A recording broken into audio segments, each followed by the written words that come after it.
correctly with the correct amount.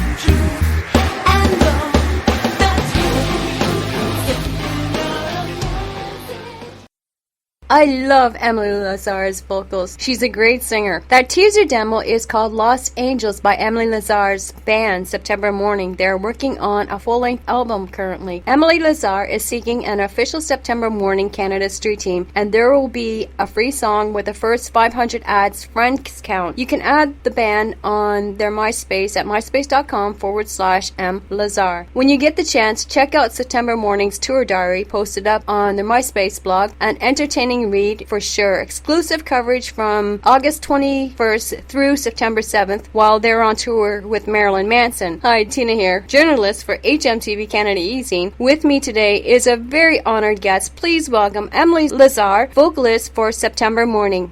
Hi Emily, I enjoyed reading the tour diaries of your recent tour with Marilyn Manson. Sounds like you had a blast. While on this tour, what was the most memorable or funny thing or event that stands out in your mind?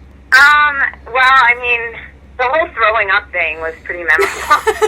I mean, being on stage and just, like, putting it all out there and, like, just when you're just being, like, really, like, brutal on stage and just kind of, like, you like, just really just, like, you know, giving it all you've got. And, you know, if you're at all, like, a little bit sick or, in my case, like, take too many, like, Advil, and, unfortunately, they make you throw up because they have something inside of them that makes you throw up so you can't OD on Advil. Like, they put something in there. So, like, I took too many because I had this problem with my foot from jumping on a barricade off of an 11-foot stage in like Pomona, so I had a little bit of a problem there. So I was, you know, pounding all this Advil, and I was like, okay, cool, you know, like, this will work. And then I got off stage, like, right when the set was over, you know, I'm like sweating profusely, and I'm like, I feel so sick. Why do I feel so sick? And I, like, ran to the trash can nearest the console, and Bruce was like, oh boy, he's gonna hurl, and, like, totally just, like, threw up all in the trash can. Oh, boy. And, like, 4 times. It was pretty brutal. Wow. But it was cool. Like, it was really metal. You know? And it was funny. It was, like, really memorable. It makes me remember, like, just kind of, like, giving my all on stage and stuff like that. And that's always a good thing to remember. Of course. Did you get a chance to perform live on stage with Marilyn Manson? Like, with part of his set? Yes. No. Like, we opened for him, so we played, you know, before he came on. And, you know, maybe if we had been on the tour a little bit longer, maybe we could have done something, but it was pretty much a short run. It was like 2.5 weeks, 3 weeks, so it wasn't that long. Okay. So. Marilyn Manson is one of my daughter's favorite musicians, and she loves the conceptual art form for fashion, and her friends want their makeup to look like Emily Lazar. These young girls look up to you as a role for fashion. Are you still actively modeling? Yeah, actually, I just did a shoot last night. It's really funny that you say that. My friend River Clark, who's a makeup artist, was in from Paris, and she wanted to use me for a shoot that was very kind of Marilyn Monroe looking sort of shots, and I end up looking like part Marilyn Monroe, part Madonna in all these shots. It's kind of crazy. Like, they're pretty cool. They're pretty awesome shots. But I have like 1,400 to 2,000 of them to, like, go through today. Oh, wow. Like, that's what I've been doing all this morning. Oh, yeah, God. it's a crazy amount of, like, shots, but they're really beautiful. Like, River, I shot with River Clark, like I said, and he's just so good at lighting, and it was just amazing. But I love the fact that they, like, totally want to do their makeup like that, because I mean, for me, performance like singing in a band is just not just, it's not just singing in a band. For me, this project is a project, and it's like a conceptual piece of art. And for me, that involves everything from the makeup to the hair to the costume to the songs to the lyrics. Like everything is incorporated in that. And we're going to even have even more stuff incorporated in that too soon. And I think that it's really cool that kids are kind of like looking up to that and want to do that. And we just got endorsed by Manic Panic, so all the stuff that I wear on stage is on their website, and they can go to their website and check out Manic Panic and then copy my look or figure out a look of their own. And it's going to be cool, like when we start touring again, to see how many people come out to shows looking like that. And it is. It's really cool. Kind of cool. That's right. So. Well, I have a new favorite band called September Morning, and I really dig the beautiful vocals and strong lyrics coming from Emily Lazar as a musician. Can you tell us about your new album that you're currently working on at the moment? Well, like I said, this piece is like a conceptual piece. So the album like follows alongside of that, and it's everything's kind of goes into this. Into a bigger project. Like it's all like feeding a bigger vehicle that will be able to like launch soon. But right now we're keeping it under wraps until we get everything together because we want to do it right. Mm-hmm. But the lyrics, like the music, it all kind of feeds into that. So it's conceptual art. It's a performance artist sort of like look at doing a band instead of just kind of like a band that gets signed and goes on tour. You know what I'm saying? It's a little bit different. What inspires or motivates you to write these powerful lyrics that are strong in imagery about issues that affect us in the media, everyday life to relationships? Well, I think that, I've said this before in interviews, I think the key to being a really good songwriter is to write lyrics that are both personal and also abstract. Wherein and take the lyrics and you can definitely incorporate them into your life, or incorporate them into things that you've done, or things that have hurt you or caused you like some sort of emotion. And your listeners should be able to do that. And for me, I try to write songs that incorporate emotions that everyone has felt. If the song is personal to me or personal to the project, moreover, then that's great. But it doesn't have to be specific to it. It should be something that can be related to specifically to the project, but it can also be something that can be taken out of context a bit and related to the listener's life. Because you have to feel the music, you have to feel the emotion, you have to feel the lyrics in order to really get into music at all. That's what makes a great songwriter. Now, are there any ideas for the cover art of this new album, like anything that's abstract or anything that's surrealist or anything that's going to stand out for the band? We have a bunch of things going on, actually, with the album. Like I said, I'm not at liberty to say at the moment, but it's going to be really cool. Okay. And I think it's just going to be different. And I really hope people get it. But I have a pretty good idea about it, and I think that they will, because it's something that I think that this industry needs and the people and our listener needs, because I think our listener is a lot smarter, than we give them credit for, and they're a lot more, they're looking for something more out there. The music industry's changed so much that it's kind of like you have to give something in order to get back. 10 years ago. You know what I'm saying? So, my generation coming up and out of this has to be able to and be prepared to give that. So I think it's really important. Does September Morning have an engineer helping with the mixing and mastering of the new album?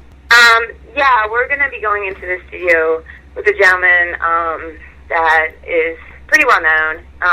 He's done a lot of work, and he's kind of in our genre. So we're pretty excited about it. We don't want to reveal anything too much right now because we like to kind of surprise people. Okay. But yeah, we're going to be going in with a producer, and he's going to help us kind of just make the sound more unique and more what we want to sound like, Because a lot of times I think bands, they hear it in their head. Right. You need a producer to really bring it to the next level, and in ways that you really don't have the skills to at the moment. Mm-hmm. I think that that's really important, that you learn from people that are older and have done it. So we're really stoked to go into the studio with this guy. He's genius, and he's put out a lot of great albums and won a lot of awards, and he's just really cool. So we're pretty stoked about it. How are the guitar lessons going? Has there been a challenge to learn the guitar while producing a new album? Yeah, guitar is great. I'm ending up pretty much teaching myself. It's interesting. It's I hear stuff in my head. This happens all the time. That we'll be writing, and I'll be like, no, play this, and I'll Mm-hmm. sing it to them, and I'll be like, oh, I wish I could play that on guitar. So that's what led me to pick up the guitar and Mm-hmm. really start learning it over again, because I knew a little guitar. I knew some of the chords and stuff like that, but I never really kept up with it because I was doing vocals and kind of focused on improving my voice and stuff like that, which I still haven't lost focus of that. But I want to incorporate guitar more into it, because eventually I want to play on stage a couple of songs at least, or maybe some ballads or something like that. And I think it's just unique, and it's just important to me as an artist to be more well-rounded, and the more that I can be like that, the better off I'm going to be as an artist. As the audience, we see a lot of positive energy and creativity in Emily's personality come to life in your music, from creative art form, in fashion, songwriting, acting, in the recent vlogs, a more free form of expression that inspires your fans. So is music your passion you would prefer in a career full-time? Oh, yeah. I mean, it basically is my career full-time, so it's kind of what I do. I've been writing songs my whole life and whatnot, and it's just, I think music, yeah, it is. It definitely is my passion, and but I think, like I said before, because this project, I'm a very visual artist. Mm-hmm. I love creating visual spectacles, and I love, I think that's really unique and special to what we do, and I think that not to take away from the music, but just to add a visual element to what you hear. Mm-hmm. So you get an overload of the senses. It's auditory, it's visual. It's if I could put food out there, I would too. It's I want people to just taste it, and just be able to just be absorbed into this world that we create. And it's escapism. So that when you go to a show, you're not at another concert, just at another show, watching another band. You just fall into it. It's kind of like going to see a movie, Mm-hmm. and you just eat it up. And then sometimes you're like, oh my gosh, where did 2 hours go? It's Right. like that. And I think that's really important. And that's kind of what we're trying to do. And we're really excited about it. So when things get crazy and busy in both careers as a model and a musician, do you find it difficult juggling the time for both careers? Well, modeling, I mean, I kind of stopped professional modeling okay. a while ago. I mean, the modeling that I do is pretty much all related to the music part of it. It's all companies that endorse us or sponsor us or, give us gear or, companies that I really like are the ones that I model for, because, I just support them, and it's a way for me for supporting them back, showing them our support and stuff like that, and yeah, it brings in some money, but it's still that whole level of support as well. So I try to tie it all in together. Like I said, it's I try to incorporate everything. Okay. This project that we're doing. So. Crimson Skies and Lost Angels are my favorite song tracks. Will you be producing any music videos from these songs? Yeah, we probably will. We're looking to do some music videos very soon. We have a list of things that we're looking to do, and a timeline, and our management is working away on it. But it is all coming soon. After the album, things will start popping up real fast. Awesome. That's great. Can you tell us about your demo, your band recently produced with Carly Coma and Mike Burrell. Yeah, Mike Borelli and Carly helped us with this demo, which was really cool of them to do. Mike and Carly are longtime friends, and Carly's a friend of mine, so it kind of like worked out that we all just kind of went into the studio together with the band and did this. Carly is best known for his role as like the singer in Candiria, or the screamer in Candiria, the big hardcore band back in the day. And he's great. He has a good feel for melody, but he also has a good feel for like brutality in music. So he has what we need, like as sort of like a cross between different genres. So that was really attractive to us, and he really wanted to do it. So we went in there and just knocked out like 3 songs in like a day or something, or a day and a half, and just kind of like put them together. And it was, it's a demo. It's still a demo, but it's with live drums on 3 of those tracks: The Lost Angels, The Bleed, and A Place to Call Your Own, mixed in with some programming and some things that we do. And it became really cool. Like, it became this really cool, like, amalgamation of like mind, and it helped us develop our sound a little bit stronger. Awesome. Can you tell us about your current lineup, September Morning? How did everyone meet? Do they share the same or similar influences for their music? And do they like to experiment and try new ideas to their sound? Everybody's very open-minded, the band.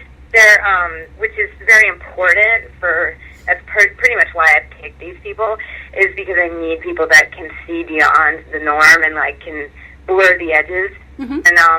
And I think that's really important in everything you do. And the minute you say no to something is the minute you stop creativity. So it was really important to me that happened. Chris and James and I have been friends for a while now, and they're my guitarists, and we pretty much write all the songs together. Wow. And they're awesome.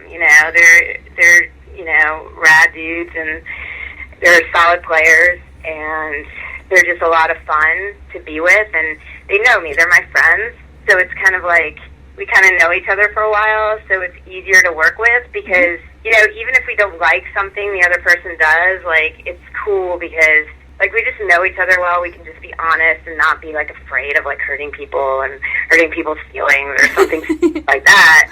And, like, and a lot of the dudes, in my band, they're just chill. They're just really cool dudes. So it's pretty much, it's like that.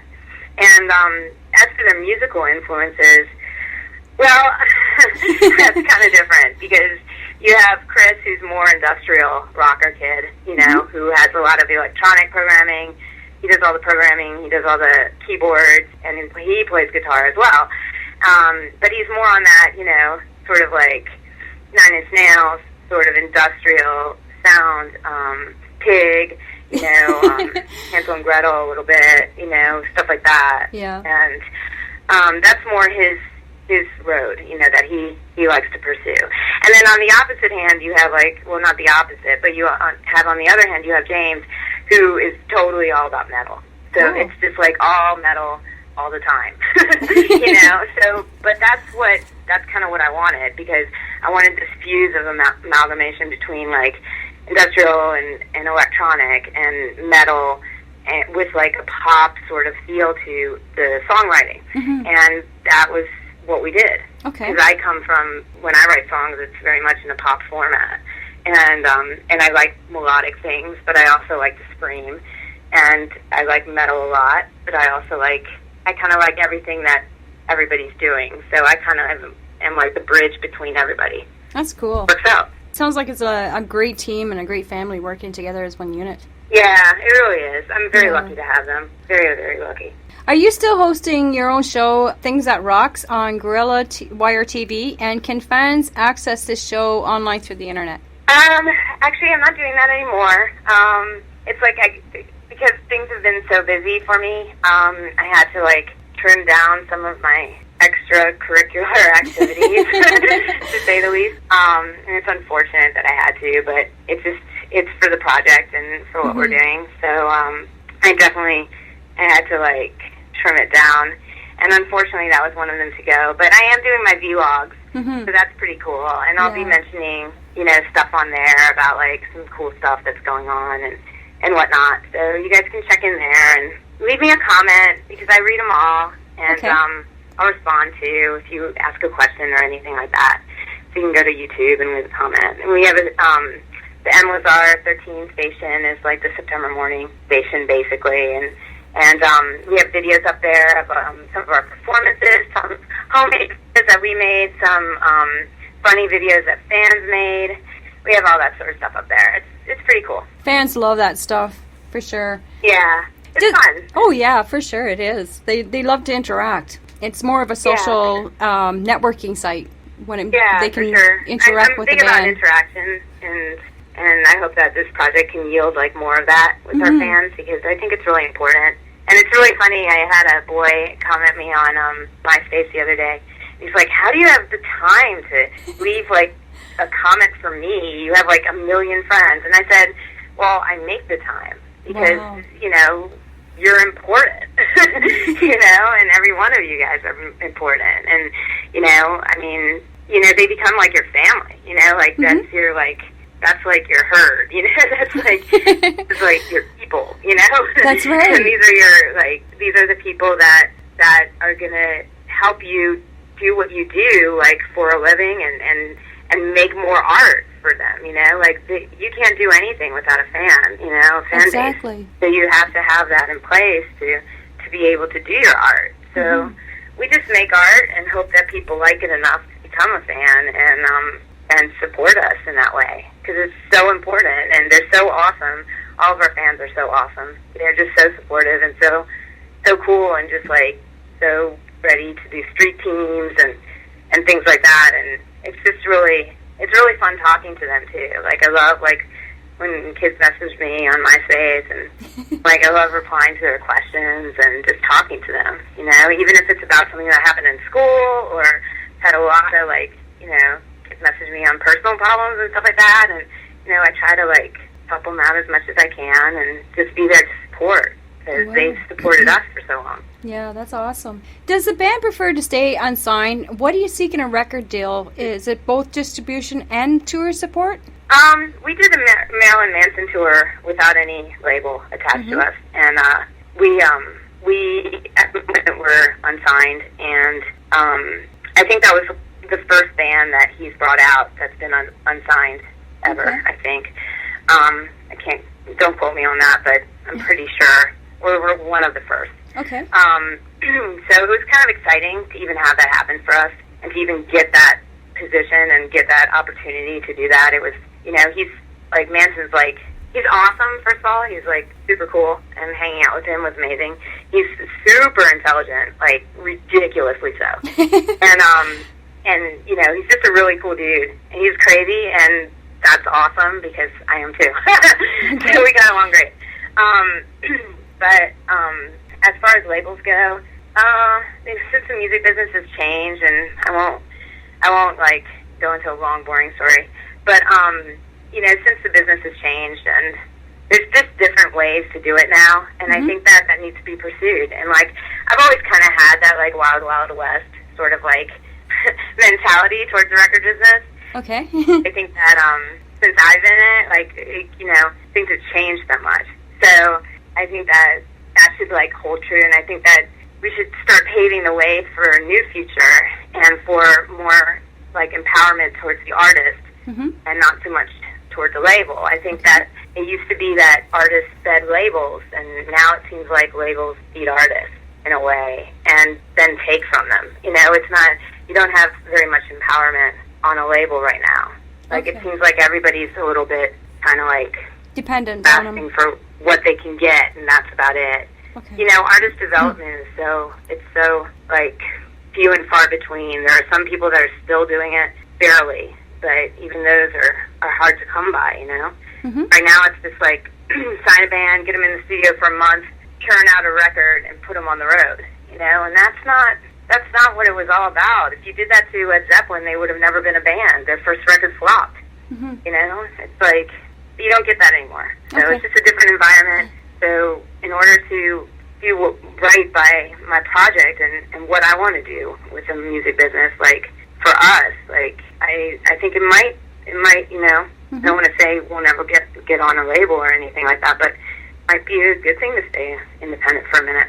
So we'll see what happens. Okay. Can you tell us about the fabulous endorsements with Draven Shoes and many more that you have going at this time? We got, like I said, we got endorsed by Manic Panic, and Draven's been a really great endorsement and sponsor of me for quite now, a couple years, and they've really believed in me, and I really feel like they're family. Like, they're just part of, like, whatever I do.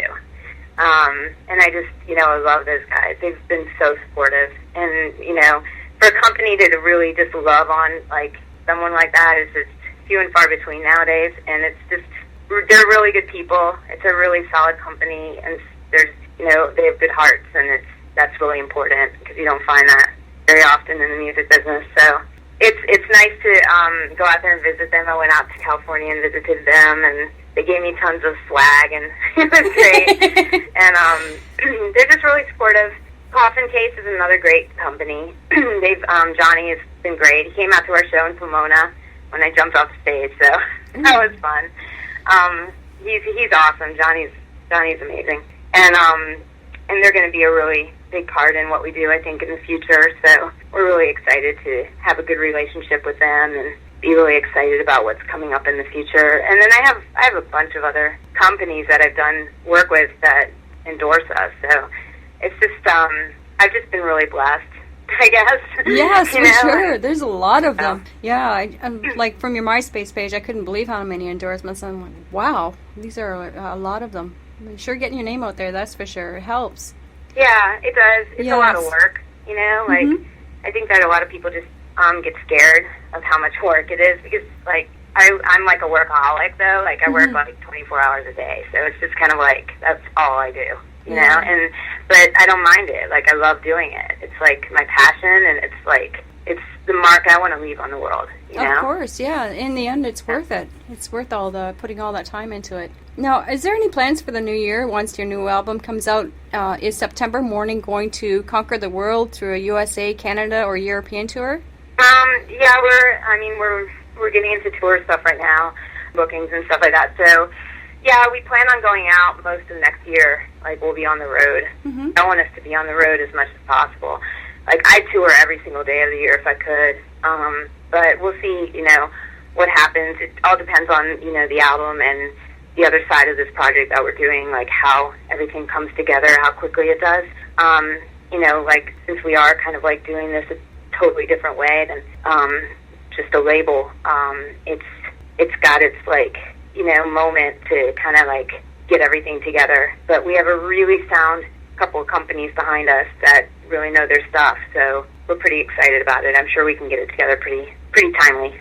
Awesome. If the band had the chance to play live anywhere in the world, what country would they prefer to tour? Oh gosh, I don't know. We like the United States, but we love Europe. I mean, I do.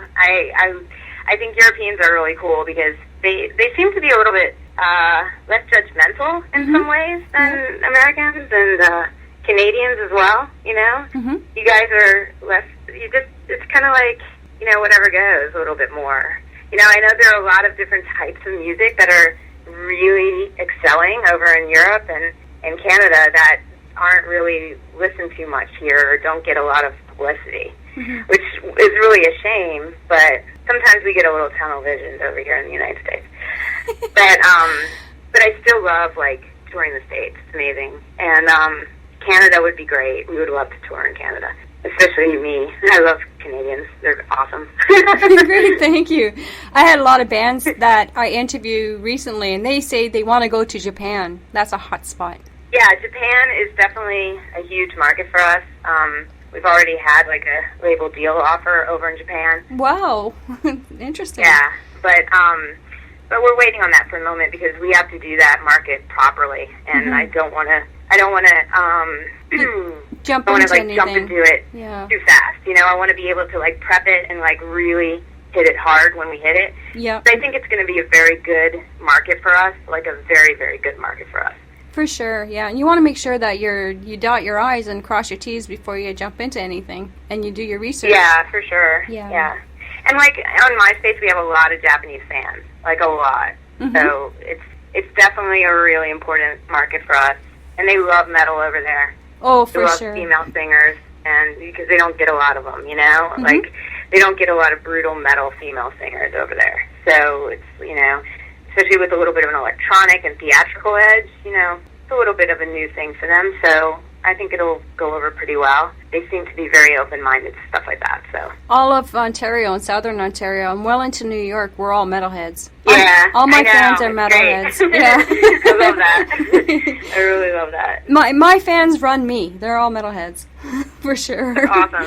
I love that. I think that's awesome. Like I love metal. Yeah. I think it's like one of the best genres because it just doesn't. I think real metal just doesn't go out of style. It's kind of like Little Black Dress, Mm-hmm. And it's like Audrey Hepburn or something like that. It just never goes out of style. It's just always classic, Yep.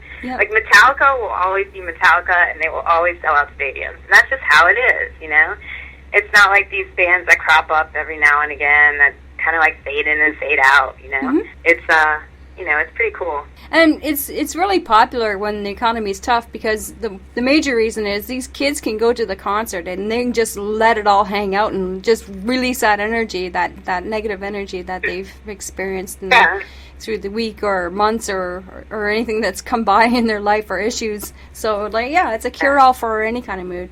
Yeah, I'm Sure. a big fan of letting stuff out. I'm a big fan of especially aggression because Mm-hmm. I hold a lot of hostility inside myself. So for me, screaming into a mic for a couple hours a day is the best thing I can do for my health. Really, if I didn't do that, it'd be like having my walls punched in or something like that. Because I just it's just a lot of aggression towards the world today. I think, and especially young adults around my age are kind of mad at just so much stupidity in the world and what's going on in politics and what's going on just in their daily lives and with the drama around them. Oh yeah. It's kind of it's enough. Yep. And you get angry. Mm-hmm. And you need something to let it out with, and that's what's amazing. That's why I jump off stages. That's why I do stuff like that. It's just letting that emotion just escape. Well, you don't fly across tables, I hope. No, No, now I'm giving you ideas.